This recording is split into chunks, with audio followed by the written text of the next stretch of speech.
In this video, I'm going to share with you how my experience beating the Simpsons arcade game was. Hey guys, hope you're doing well, and about myself, the majority of my experience with games took place and still takes place with consoles. PC too, but mostly consoles. I grew up playing the NES, the Super NES, the Sega Genesis, the first PlayStation, and nowadays I do all I can to expand my gaming experiences, both in terms of platforms as well as games and also gaming genres. In my search to broaden, to expand my gaming experiences, I decided to rediscover some games that I played in my childhood, including the Simpsons arcade game. This game was one of my favorite games to enjoy in the arcades. I have great memories of playing this game with my father, so I took the opportunity that my parents were visiting and I decided to play the game with my dad, and together we beat it.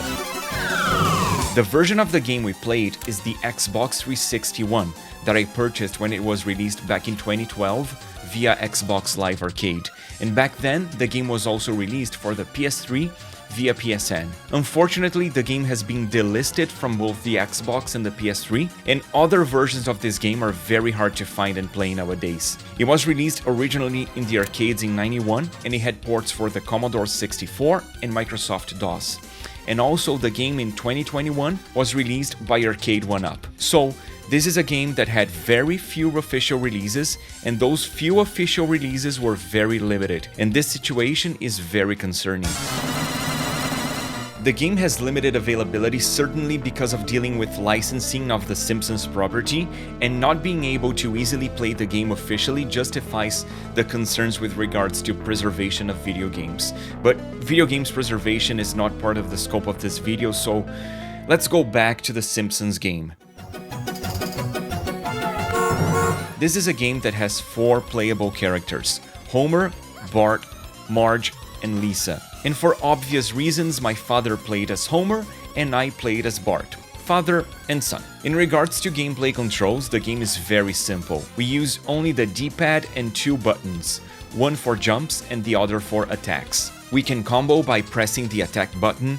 We can perform aerial attacks, a special attack by pressing both buttons at the same time, and we can even join 2 characters together for some co-op action. As we advance in the game, we can also find weapons in the scenarios that we can use.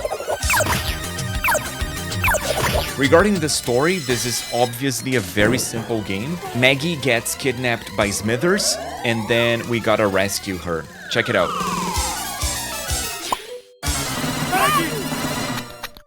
The first stage takes place in downtown Springfield, and as soon as we start playing, the game is already very captivating. It's a very charismatic game, both in visuals and soundtrack, and back when it was released, it was a very advanced game. At home, you would be playing the Super NES or the Sega Genesis, so in comparison, the Simpsons arcade game was very impressive.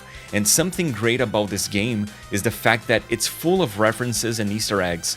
For example, when Bart loses a life, he rejoins as Bartman. Even in the first stage, the game has already great variety in the scenario and enemies. Around the end of the stage, we can see one of the Mackleberry sisters, and we find Professor Werner von Braun, a wrestler.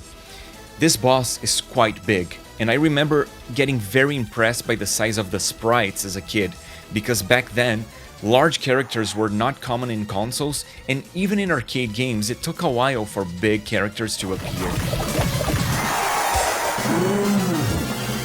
After beating the first stage, the characters celebrate and we get to a bonus stage, in which we have to quickly press the buttons to inflate a balloon.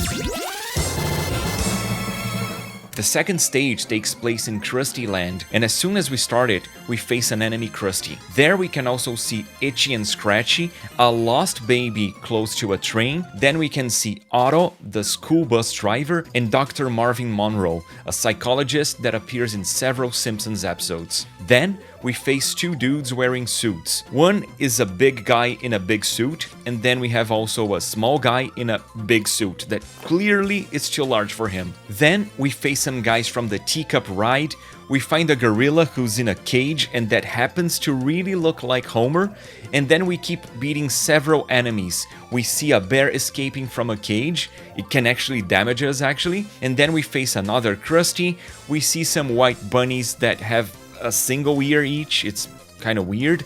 And then again we find one of the Mackleberry sisters. We also see Snowball, and I believe this is Snowball the second, since The Simpsons had several Snowball cats. And then we get to the boss of the stage, a huge Krusty balloon. If the first boss was already impressive because of its size, this second boss was insane because it features a huge sprite work. And this is not a tough boss to beat despite its size. It's important not to stay in between his hands so it cannot smite us, so it doesn't clap its hands with us in between. And after beating the boss, it opens a gap, a hole in the floor, and we fall through it.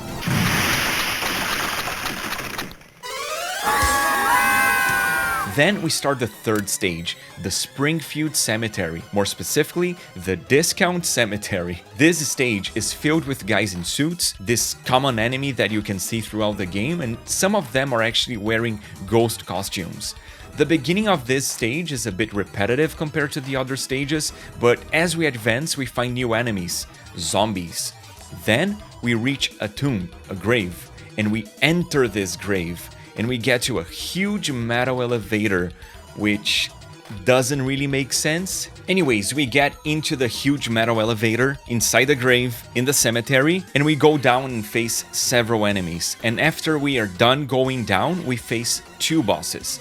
The guys in suits, the big guy in the big suit, the small guy in the big suit.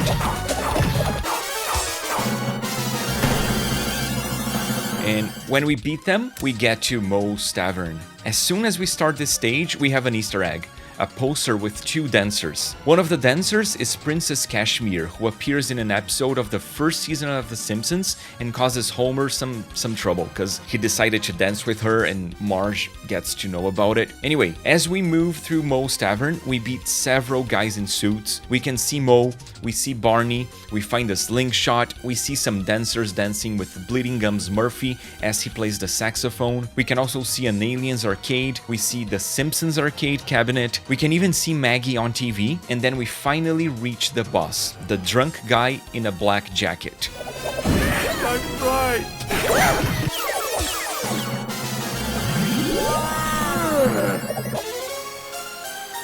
After beating the boss, we use an elevator to go up to reach the fifth stage, the butt. Or maybe we should call it the hill. This stage looks great, it's very vibrant, and it features some really cool enemies who are a reference to an old Simpsons episode in which Homer gets lost in a forest, then he ends up covered in mud. Some people spot him covered in mud and think he's the Bigfoot. In this stage we can also see some three-eyed fishes, Sideshow Bob, and the stage boss is a big bear. Probably the one that escaped from its cage in Krusty Land.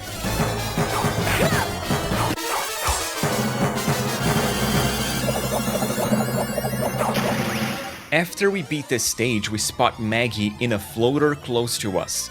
As we try to rescue her, we fall from a waterfall, and because of the fall we end up in the Dreamland. This stage is crazy. The scenario is basically in black and white, shades of gray, and it features nonsensical enemies such as donuts, stars, cloud marges, flying saxophones, nuclear plant employees, demon bards, and the boss of the stage is a bowling ball, which I think is a reference to the Simpsons episode in which Homer buys a bowling ball with his own name engraved, and that's actually a birthday gift to Marge. Homer. What a guy. Anyway, this boss has more than one phase, but it isn't too hard to beat.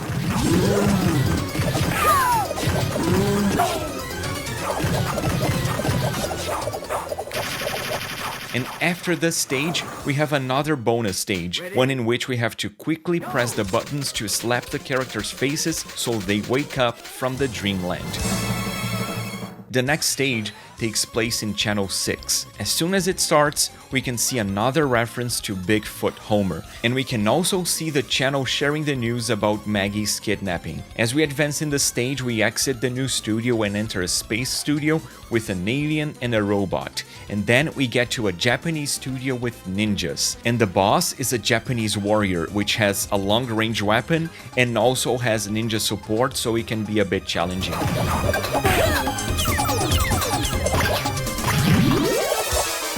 After beating the boss, we are able to hang on to Smithers' helicopter and we fly with him to the power plant. As we enter the power plant, we get to a room with a painting of Mr. Burns, and first we face Smithers. He's very fast, he throws bombs at us.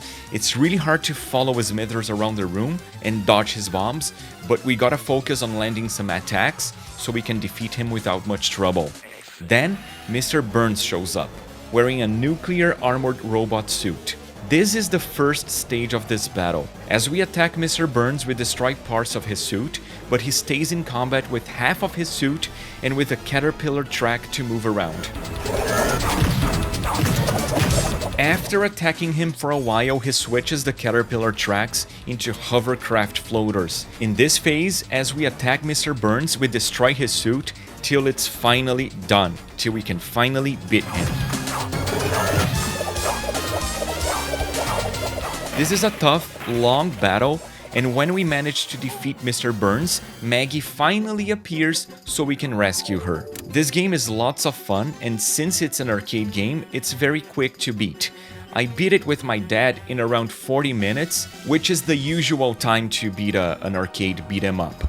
And this was an amazing experience. This is a really good game, especially for an arcade game. I found this game to be quite balanced, quite reasonable. So I highly recommend that you revisit this game if you played it as a kid. And if you've never played it, try it out because it's lots of fun. Please consider subscribing. I hope you liked the video. Thank you for watching.